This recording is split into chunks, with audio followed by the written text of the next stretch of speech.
How do you define flow? If people are coming in saying, I don't know what this is.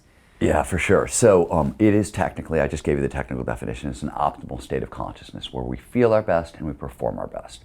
More specifically, right, first of all, lots of names. Runner's high, being in the zone. If you play basketball, you call it being unconscious. Stand-up comics, probably not all of them, but some of them that I've met call it the forever box. Flow, more colloquially, it's those states of kind of rapt attention and total absorption. You get so focused on the task at hand that everything else just disappears, right? So your action awareness will start to merge, your sense of self will vanish, time will dilate, which is a fancy way of saying it passes strangely. It'll slow down, you get a freeze frame effect. When anybody's been in a car crash, sometimes it speeds up and 5 hours pass by in like 5 minutes. And throughout, all aspects of performance, both mental and physical, sort of go through the roof. Okay. I did something this week, and I think I might have been in flow. And let me just tell you what I was doing. And go ahead. We might get there. For the past couple of years, I've made an effort of trying to move my body every day. I had a guest name here, Ido Portal. I think I mentioned him, and he's all about movement. And so I always get myself out of here and get to the gym. And I used to think I was just getting the aggression out and getting the body flowing, but maybe I was getting my brain into a different state, because the truth is 24 hours a day, I'm thinking about problems and London Real and business and all that. And when I get in there, I end up doing different movement patterns. And this week I was hitting a heavy bag, but it was one of those that kind of moves on the ground. And I was just playing with kind of different stances and different attacks and trying some spinning things I hadn't tried before, and getting my heart rate up, and also with a little bit of aggression and pushing myself and trying to be creative. And I found that normally I would do like five rounds and I'd be exhausted, but this time I did 10, and I was coming up with new moves, and I'm no spring chicken. And so I was like, wait a second. And it was just this amazing time. And I was like, how can this be amazing? I'm in a basement with a bag. And yet I had something that was like, wow. And you were coming up, and I thought, did that have aspects of flow?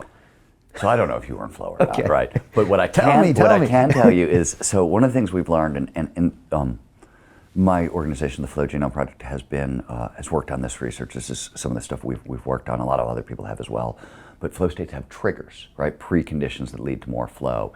And your workout hit a bunch of them: novelty, complexity, unpredictability. All of these things drive dopamine into the brain. Dopamine drives focus. Focus drives flow, right? Dopamine is it's a reward drug, which is what most people know it as, but it's also one of the brain's principal focusing chemicals.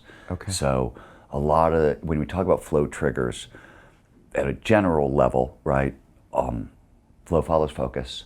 So all of the flow's triggers help drive our attention to the right here, right now, right? That's what they do. If we were speaking kind of more formally, scientifically, I would say, flow either pushes norepinephrine and dopamine, which are the brain's two focusing chemicals, or it lowers cognitive load, which again allows you to kind of pay more attention to what you're doing.